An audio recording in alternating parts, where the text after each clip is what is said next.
Well, here I am, office hours, nobody coming to give me cookies. Nobody. So what do I got to do? I get my own. Famous Amos. Ooh, gotta like those little chocolate chips. All right. You want to ask me questions? I'll come up with my own questions. I did get an email from a mom telling me that her kid was having trouble with the Chapter 8 closure problems. And we didn't make a video for you. And our excuse was, I know, poor excuse, was that you have all the answers and they kind of show you some things. But I know that's not the same as a video. So since nobody's asking me questions and I'm kind of yearning to help somebody, I will go ahead and pretend that someone did come ask me questions. And they asked me, Mr. Daniel, how do you do those closure problems? Okay. And I'm going to pretend that you came and asked me, and I'm going to go over some. Because, like I said, I want my cookies. I'm craving my cookies. I'm yearning for them, right? That means you really want it bad, right? It's like an itch you can't scratch. I really want to help somebody, but no one's asking me for help. So I'm going to help you anyway. All right. Evan's trying to save some money to buy new parts for his bike. Okay. He's saved $27, which is 45% of what he needs so far. Okay. So when I think of how we translate things from English to Mathish and that problem, I think that it says that he saved $27, which is, so $27 is 45% of how much he needs. Okay. So I'm going to put a dollar amount there. Okay. Now, when I translate from English to Mathish, those numbers are they're called constants, right? They translate just like there's words like in Spanish, no is English, no, right? They translate straight across. You say them the same, they pronounce them the same, they mean the same thing. Okay. The numbers translate over to English and Mathish the same. But is translates to equal. 27 is the product of 9 and 3, right? Right? Is means equal. The product of 9 and 3 is 27. 9 times 3 is 27. So is translates straight over. 45%, I'm going to write that as a decimal. You don't have to. And what does the word of translate to? Hopefully you know that means times. And what we don't know is how much he needs. So I'm going to make a variable for how much he needs. Okay, so I translated that English sentence to a math sentence because I think I might need it later. I don't know. Let's look. It says draw a diagram and an equation with multiplication to represent the situation. Well, that's an equation. Now the diagram is when they like for you to have a number line, and it's sort of a dual number line. Remember what dual means? Uno, dos, or duo, right? Dual means two. It has two things. And one of the things you can have is 0% to 100%. And then you're going to have $0 to however many, we don't know yet. That's how much he needs. But we know that $27 is 45%. So 100% is here, 50% is about halfway. 45% is going to be about right there. So we'll say that's 45%, and we'll also say that's $27.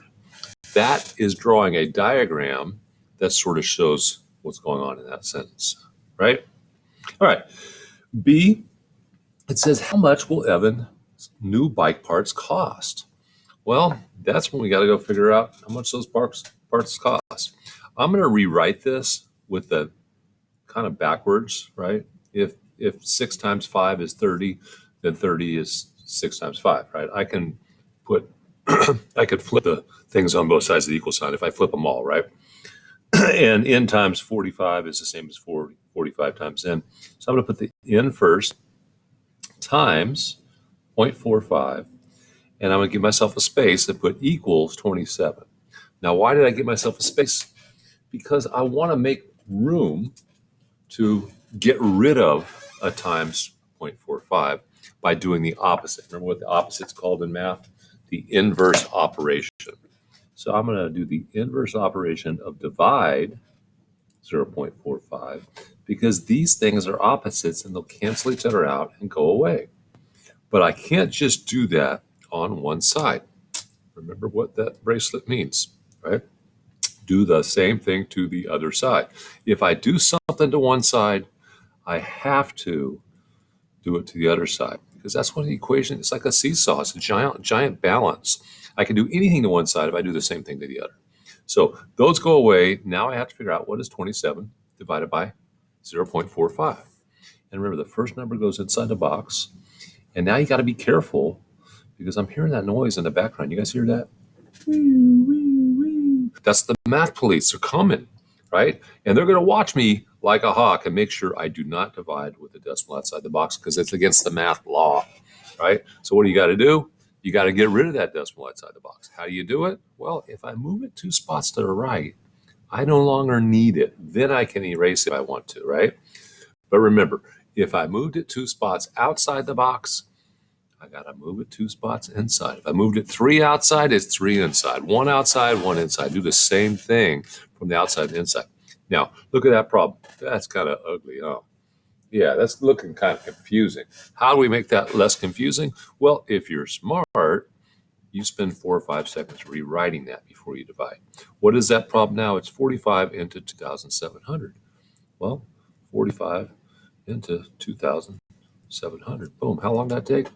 Less than 5 seconds. Look at that problem. Look at that problem. Doesn't that look less confusing? Yes. Yes. Be honest, right? Okay. Now I know 45 and 45 is 90, right? And I know 90 times 3 is 270. So 45 is going to, every 2 of those 3, right? 3 times 90 is 6 times 45. So that's going to be a perfect fit. If you didn't know that, then you'd have to play with it a little bit. Okay. So my answer there is he must be trying to get $60. A 60 would go up there. Okay. All right. See, how much money does Evan still need to save? Okay. And it says write your answer as a dollar amount and as a percent. Well, percent is easy, right? How much is it from here to here? Well, it's 100% minus 45%. So for C, 100 minus 45, I can do that one in my head. It's 55%. Okay, so 55% is the first part of that. The other part is the dollar. If he needs 60 and he has 27, he needs to raise or save $30 more. Okay, boom. I got a cookie. That was good. All right, the next question, 8-122. Now, I believe we did one of these like this on the warm-up. Let's just double check. Okay, you got this, and these are what's called algebra tiles. And if we didn't have distance learning, you would be more familiar with these. I know. Okay, so if you're confused on these, don't feel too bad. You're not alone. Okay, this is x squared, which means each side is an x. This is an x, which is the same as this. So that side's x. That means this must be 1. What is showing on the middle is the area. So the area of this is x squared. That's going to be an x. That's going to be x. Area of this is x, and this is x. That's going to be 1. That's going to be 1.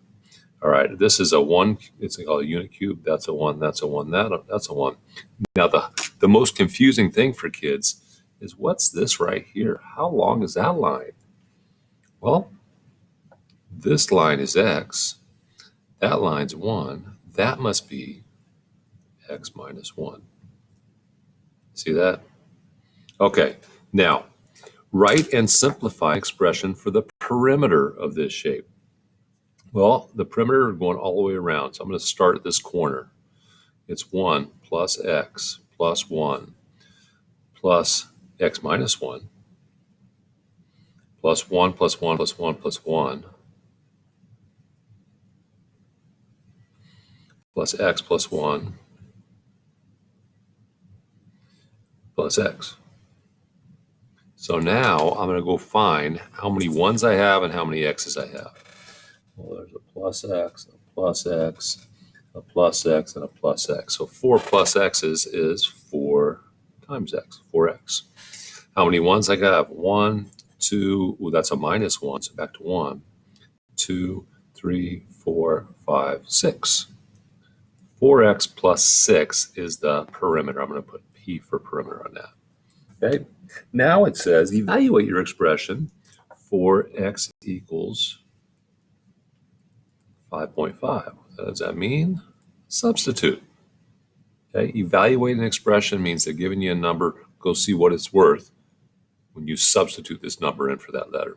So I'm not going to write 45.5. This is 4 times 5.5, which is like 4 times 55 and move the decimal over, right? 220, but that was really 5.5, not 55. So I go back one of my answer. That's 22. And 22 and 6 is 28. All right. All right. 2 down. Let's do another one. Aaron is a mountain climber. He ascended to the top level of Pikes Peak. You ever been there? Pretty cool. Pretty cool place. You ever hear that song, My Country 'Tis of Thee?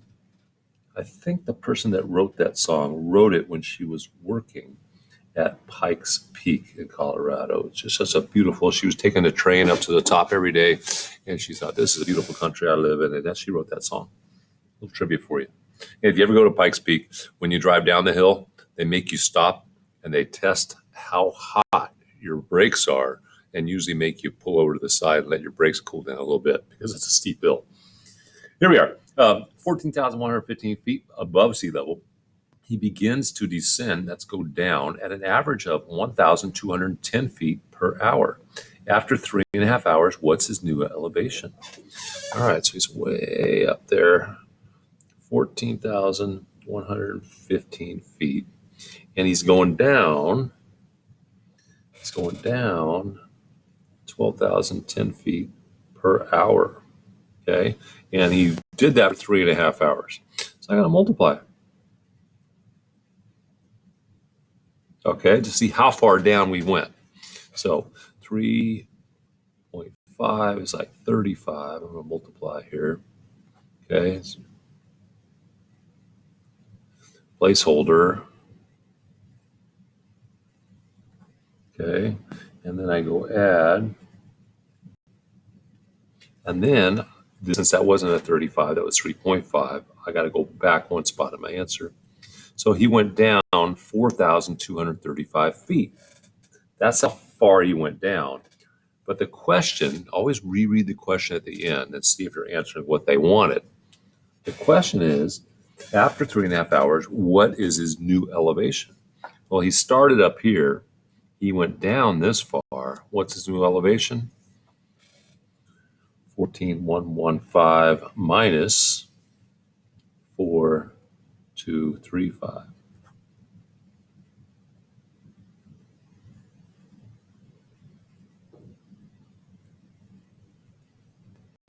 So looks like his new elevation is 9,880 feet. Boom, 3 down. How many more we got? This is probably a long one, huh? All right, so this one, there's 4 different questions, and what they want you to do is combine the like terms. Simplify and combine the like terms. All this really is playing around with a distributed property. Remember, 2 times 2x plus 1